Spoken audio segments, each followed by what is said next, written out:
Hey, it's Brian, and I'm here with another bonus episode, breaking away from the main action of the podcast as I like to do from time to time when I have something special to share with you. 2018 is shaping up to be another very big year for the world of Christmas podcasts.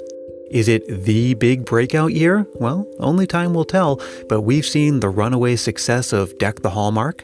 And by the way, check out the episode where I join them to discuss Christmas on Honeysuckle Lane. We've also seen the formation of the first ever podcast network dedicated to Christmas podcasts, of which yours truly is a founding member. You've heard me mention the Christmas Podcast Network here throughout the season. And we also have several new Christmas podcasts for younger audiences, including a new audio drama. Longtime listeners of Christmas Past will recall that I absolutely love audio dramas, especially those from the golden age of radio. If you haven't discovered an old-time Christmas radio show called The Cinnamon Bear, you might want to Google that after you listen to this episode. You're in for a real treat. But audio dramas have made a big comeback in podcast world. Thanksgiving Day saw the debut of Welcome to Tinsel. It follows the adventures of a little girl named Holly who finds herself transported to the magical place called Tinseltown where it's Christmas every day. And with the help of some colorful characters, she works to make it back home in time for Christmas. I had a chance recently to catch up with Jenna Noor and David Ganong, two of the show's creators, to get a behind-the-scenes look at the making of a new Christmas adventure.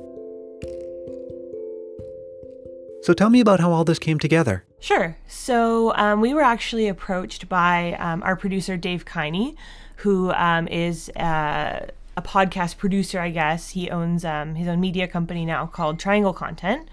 And we were approached by him about making a Christmas show. So he came to us, and that was literally the pitch. It was, I want to make a Christmas show for all ages, and everything else was up to us, which was awesome. We had written one audio drama previously, but this was our first real chance to let our imaginations run wild. The actual storyline was just a lot of brainstorming, basically. We have recording of some of it, but we kind of went our separate ways, came up with general ideas for things we would like to include, then came together, bounced them off each other, and just kind of slowly sculpted it into what it became. I guess there were a few kind of observations that we had early on, and one was that it was really important to us that the protagonist be a young girl, just because when we were going through kind of the shopping list of the Christmas specials that stood out to us from our childhoods, we found that they all had either men or young boys at the helm. So we wanted to also flip that script a little bit. It was really important to us from the beginning that we have a female protagonist, and that she was really creative and really innovative and really inventive. So we added in little touches of her like being a problem solver, her being interested in making things and doing things with her hands. Because I think just in like wider storytelling, those kinds of characters are really needed right now. So it was a great opportunity to kind of blend those two things together to have a new Christmas story about a little girl who is I guess able to kind of work toward her own resolution, with the help of friends, of course. But someone who is a story or a problem solver in her own right and not just always waiting for things to happen for her. So that was definitely our driving force in writing Holly, and everything just kind of fell into place. She became a very fully realized character for us fairly early on. And it became easy from there to think like, what would Holly do? What would be the kind of decisions she would make? And we really just went with that. And one thing you did that I found interesting was that you released all 7 episodes on the same day, like something Netflix does with its shows. What was the thinking there? Yeah, so Dave was the one who decided that we wanted to binge release it, basically. So the idea being that we wanted to write something in such a way so that you would feel drawn into the next episode. And then rather than having to bank on people coming back and listening every week where we're like relatively unknown, just let them listen to it all at once. We knew the timeline for when we wanted it to be done, so it was just a simple fact of just make sure all 7 episodes are done for that time, release it, let them listen to it all at once. Mm-hmm. And yeah, we will see how this one performs, but we would definitely like to do more in the future. I don't think the entire story of Tinseltown or Christmas Land is over. There's lots of fun, interesting things and characters to explore there. Definitely some characters I feel like should get a little bit more screen time. Yeah, I agree. Airtime, I guess, not screen time. Yeah, and the just touching back quickly on the point of releasing all the episodes at once. So we did strategically release them on American Thanksgiving, knowing that the United States, which is a market that's like 10 times bigger than the Canadian market, was going into a 4-day weekend. So there would be a lot of time to be together with family, a lot of time to just like binge a new podcast before you get back into the routine of life and like the craze of the holidays. Because I know that for Americans, after American Thanksgiving, like it's Christmas and everything kind of kicks off. It's a little bit different in Canada because we don't have that like clear marker right at the end of November for when it begins. But yeah, that weekend like was very, very successful for the show. I think for that reason, folks had time off. They were home with their families. The pace was like a little bit slower.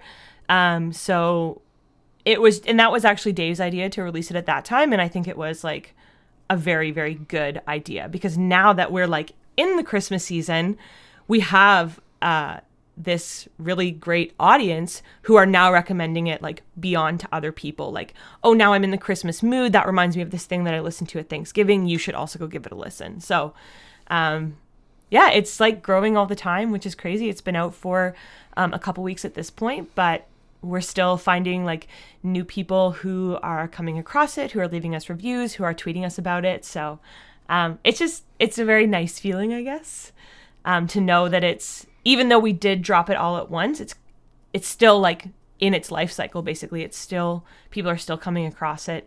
And like with a show on Netflix, like you said, they can hear the whole story at once. And they can sit down and they can listen to it in 15-minute chunks if they want, or they can just take a couple hours and enjoy the whole thing like a nice long play with 7 acts. So, you know what I've always loved about audio dramas is how much visual information can be conveyed with just sound. How did you approach all of that while also writing for a younger audience? Middle grade is definitely, it's not necessarily an audience that I had written for before, but it's an audience that I had worked with before. So when I was in university doing my undergraduate, I volunteered at a middle school, which was an age group that I was like totally uncomfortable with. I had like very bad memories of my own time in middle school. So I was kind of like, I don't know what these kids read. I don't know what they're into. I don't know what they're capable of. But I was just really inspired, I guess, by what they were able to do and come up with. And it led me to, I guess, a few conclusions, which is that kids are way smarter than we give them credit for. But there's also certain details of stories for kids that are not important, but are important in adult storytelling. So your logic doesn't have to be soundproof. Things can happen because they just happen. And like your explanation for why something happens can just be because of magic. And your audience is just like, okay, ready to move on to the next thing. They've accepted that magic is behind it. And they're like, okay, let's keep moving. So it was kind of balancing those two things, I think, in writing for middle grade was writing to our smartest young audience, not assuming that kids need to have a story spoon-fed to them, but also understanding that there are certain things you don't need to dwell on, and kind of having to make, like, that was like 99% of the editing process was just like, is this too overcomplicated? Can we simplify this to help the story move forward? Basically, if I was in middle school, what would I want a story? How quickly would I want a story to move? Right. And then in terms of the audio stuff, so I'm a trained audio engineer, so I had some ideas about that going in, but it was a learning experience because there's a couple things that we did that we could have done better. For example, you've listened, so you're familiar with, there's a narrator in it, and then later in the show, the narrator was a character. But that was a little bit of a technical nightmare for me at points because I did all the mixing and editing stuff because you need to always have a clear difference between the narrator's voice and the character's voice because it's the same voice. And then other than that, it getting like the descriptions and kind of making things feel visual. Let's talk a little more about Holly. How did you develop that character? To me, Holly is like, and this is not like explicit in the show, but in my mind, she's kind of like a Girl Scout in the sense of like always prepared, very independent, very like solution focused, always looking for like how she can be helpful, either to like solve her own problems or solve the problems of somebody else. So we really kept that focus as we were writing her. And we got a really good piece of advice actually in the editing phase, which something we didn't initially realize when we wrote Holly is that she asked a lot of questions instead of giving a lot of answers. But a character who asks a lot of questions isn't really characterized very well and doesn't allow a lot of room for like growth, because all you know about the character is what they don't know and not what they actually do know. So that was something we did like very early in the editing process, was flip the script so that Holly was providing a lot of answers rather than asking a lot of questions, because it didn't initially come through how we had envisioned her. And that was something that like never even occurred to us until we brought in Alex Ryu, who was our script editor, who has experience in script writing and in the theater and things like that, which we don't necessarily have a lot of experience in. Our background is in podcasts. So that was one thing that really, really strengthened her character, was seeing her more as the person who gave the answers, who like solved the problem rather than pointing out that the problem was there. And she finds herself in this classic story scenario where a protagonist is taken out of her normal environment and then she has to make it back home. Why were you drawn to that for this story? Obviously, one of the like classic story structures is the hero's journey, right? Main character leaves home, learns something about themselves while they are away from home, and comes back changed, but like different or better. And that story, tried and true as it may be, is one that I really enjoy. Like if I think of examples of the hero's journey in pop culture, they're always stories that I really like, that I really buy into, that I get really sucked into. So it felt like a bit of a natural structure for us. And another thing, again, about the hero's journey is that in pop culture, it's frequently young men who go on these journeys, and it's rarely young women. So it was another interesting chance for us to take that story structure that we both really liked and put it in front of a new audience with some new faces who have their own kind of twist on what that journey actually looks like. The ultimate conclusion of the story is that Holly has a great amount of love for her mother and her grandmother, and it's that bond and that like love and respect for the other women in her life that puts Christmasland back together. Now, I understand that some of the elements from the story were inspired by your own real traditions. Can you tell me a little bit more about that? I have a few examples, if you don't mind me going Yeah, go first. ahead. Yeah. So there were a few kind of like direct one-to-one parallels between things that happened in the story and things that happened in like on Christmas or around Christmas during my childhood. So the most significant, I guess, is the tin soldier ornament. Not that mine is like magical or a bridge to another world or anything like that, but one of my favorite ornaments growing up was a little tin soldier. And it was an ornament that my dad had had since he was young. And we still hang it on the tree. We just decorated the tree like a couple days ago at my parents' house and put it up. But there was always like a little bit of a sense of mystery around it when I was a kid, because I was like, oh, this is something that my dad had when he was a kid. So I am like putting it on the tree now. But there was a time in my dad's life when, you know, he wasn't a dad and he was just a kid putting a tin soldier ornament on a tree. And so there was always that little bit of like mysticism around it when I was a kid, because it had like a storied history that I wasn't there for. So when it came time to pick, the character that would be the bridge between the two worlds, my mind immediately went to the tin soldier, and it's basically been a tin soldier since the beginning. That never changed in rewrites at all. From our initial idea to the actual execution of the show, it was the little tin soldier. And so I posted a picture of him on my Instagram a few days ago. And people were like, oh my gosh, it's Remington. It's the tin soldier from the show. And I was like, yeah, I know. And another was, this is like a one-liner in the first episode, but Holly talks about her mother's favorite mug being a mug that has a toad in a Santa hat, and it says mistletoe, which was not a mug that we had, but it was a brooch that my mother wore every year on Christmas, was a little toad with a hat that said mistletoe. So I figure I include a reference to, my father. I'll include a reference to my mother as well. So mistletoe made the show.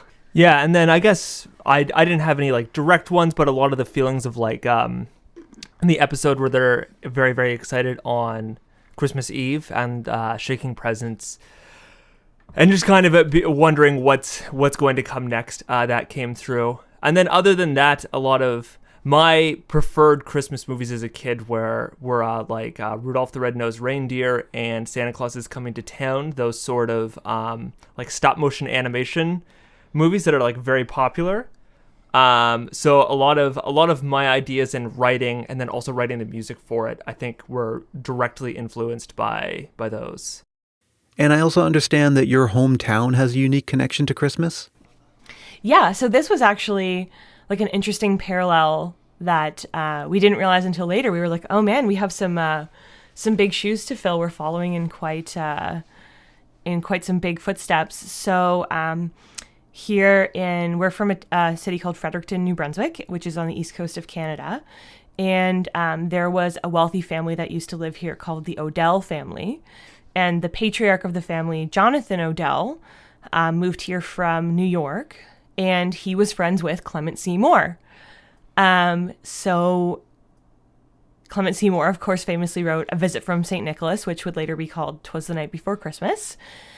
And Clement Seymour would come visit, and it's believed that he would tell the story to the Odell children.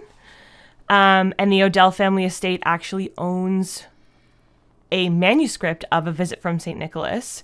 It's disputed as to whether or not it was an original one, because it was in his wife's handwriting. But it's one of, I think, the like 4 oldest manuscripts of that story that exist, and it's in our provincial museum, which is very exciting.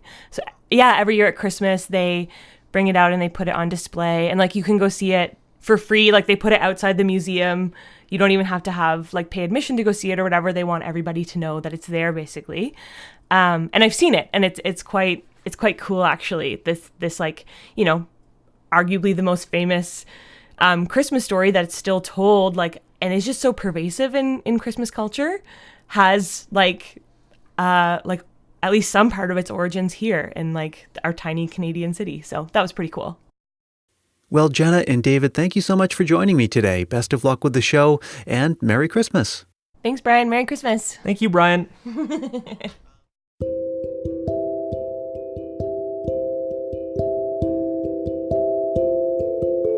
I hope you enjoyed listening to our conversation, and I hope you'll check out Welcome to Tinseltown. You can find it wherever you find podcasts.